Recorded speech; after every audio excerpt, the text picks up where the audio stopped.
What's up guys, Aoshi here, and it almost seems to be an ongoing trend, but I'm coming late with another iteration of Breaker 4 stuff, just because it seems to be a tradition now, but just like the Japanese network tests that I got to try out and make my way into, and as well as my time with Anime Expo and their demo, I've just been backlogged with a lot of stuff and just finally got time to get around into this, so I won't go into too much depth because I know some of my counterparts out there already have gotten in depth with the open network test for NA in July, which is, we're still in July right now.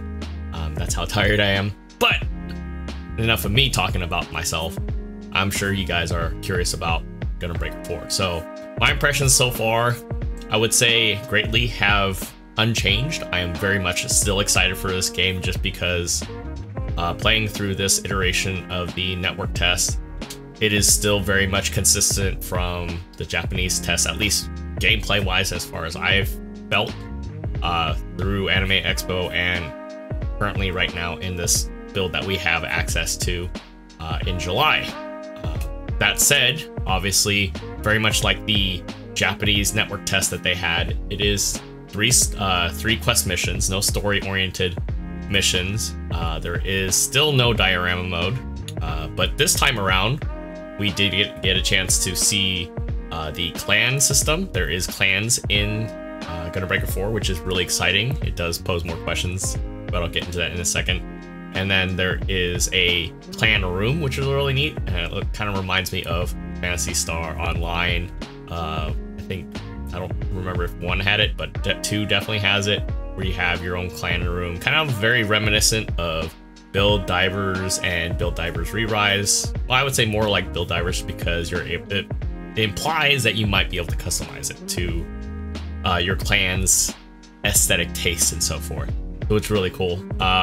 But it is kind of a welcome sight considering that this iteration of the open network test for NA is everything is all English dubbed, and obviously we won't have to really stick up our phones and try to, you know, take every 5 minutes try to figure out what is he or she saying, what is this menu button, what does it do, etc. So that was my whole take on it.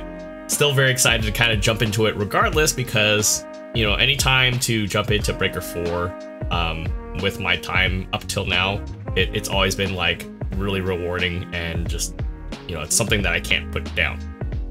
Which makes me curious, since there is no PC test, unfortunately, due to the other polar side of the internet, this would probably get data mined like crazy, just like some of the other mini games that are out there. Nintendo people, I've gotten so many messages on that. I want to apologize on behalf of Nintendo. I don't work for Nintendo, obviously, but that seems to be more of a problem with Nintendo itself, with how they handle betas and testing stuff. Unfortunately, you know, being subscribed to their premium service, kind of like how there's PS Plus, yeah, that's kind of unfortunate. Despite the game being a open network test or quote open beta, it's still behind a subscription. That's besides the point, but you get what I mean. I feel you guys, but I have no hands in that. I can't do anything about that, sorry. With that said, one of the things I wanted to try that I didn't get to do in the Japanese network test is trying to make my own SD without SD parts. So I know a lot of people are very familiar with the proportions of, you know, when you're assembling your Gunpla, you're able to adjust the proportional size of the Gunpla, the scaling, if you will. Unfortunately, the most you can do is very similar to the SD MG, Master Grade SD versions that you might see out there in the market. So they're not quite super deformed like the Gonzo SD, where they're like you just see feet. They still have legs and everything, so you can kind of get some really crazy proportions, but you can't get true SD off of that. So, which leads me to believe that I'm gonna have to score some SD parts once the game releases in late August, and try to mix and match stuff to kind of make my own SD variants if, you know, depending on what the limitations of the game will be. We will only know until that happens. But this time around, I worked my way on getting the Gundam Mark II parts, but before I jumped into that, I know I'm slightly tangenting. I did try the Bounty Hunter mode, a mode that was very reminiscent of the Breaker 3 series. Unfortunately, with the stock Grandpa kit that you get, it gets owned pretty quickly. So the thing that they scale up on Bounty Hunter is they have about maybe 4 or 5 extra bars of health, and then it only allows you to fight all 3. You can't fight one-on-one. If you're trying to farm, like, say, 1 suit, you're fighting 3 suits all at once with your SD partner. Now, of course, you can optionally play multiplayer co-op with 2 other buddies and have an easier time with that. But I did find that with the skills that we have and the values that we had, that it certainly wasn't worth the time to farm, you know, for unique parts through Bounty Hunter. At least not yet, until the game releases, because then we can min-max it how we want, and chances are we'll up the drop rate and break rate of, you know, breaking parts and so forth. But I found that it was a lot more efficient time-wise, since the network test had limited time windows to just repeat missions. Obviously, if you did it on harder missions, just like in the previous installment, you would have a higher chance, or a likelihood chance, to get a higher level part, although there were still occasions that I was getting a lower average part of everything else dropping, so it was kind of an ordeal, which leads me to talking about the Mark II, because I decided to go with essentially, for the most part, a stock Mark II. The only difference in this case is I'm running the anti-ship swords from Gundam Seed, because, well, as I played more, I found out that optional part attacks are not, how do I say, limited by how much you use them. Yeah, sure, there is a cooldown, but they're not limited in usage.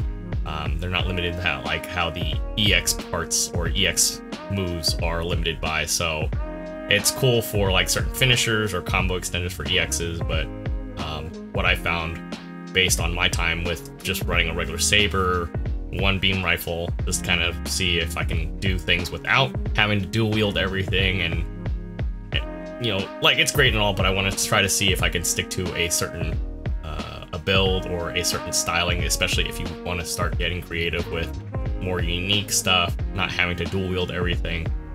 It does allow for, like, say, if you have multiple optional part attacks, depending on not the build parts per se, but like unique weapons that are built into the mobile suit itself, it does allow you to kind of combo and build up that sort of EX meter, essentially. So especially if you don't have a whole lot of EX attacks, or in my case I had in some cases none, it just opened up for me to kind of be able to heal myself, essentially. I know a lot of people might kind of look at me strange, like, oh, no EX parts, but you're just going to use it for healing. Yeah, well, it's definitely useful, especially on hardcore, because hardcore is definitely hardcore, especially when you are dealing with a stripped down suit that doesn't have a whole lot of flair besides sabers, a beam rifle, and an anti-ship sword to kind of just combo off of. So very bare minimum stuff, but at the same time, it kind of shows that, hey, if you want to go with something simple like that, or if you want to go with something a little more complex that has a lot of option weapons,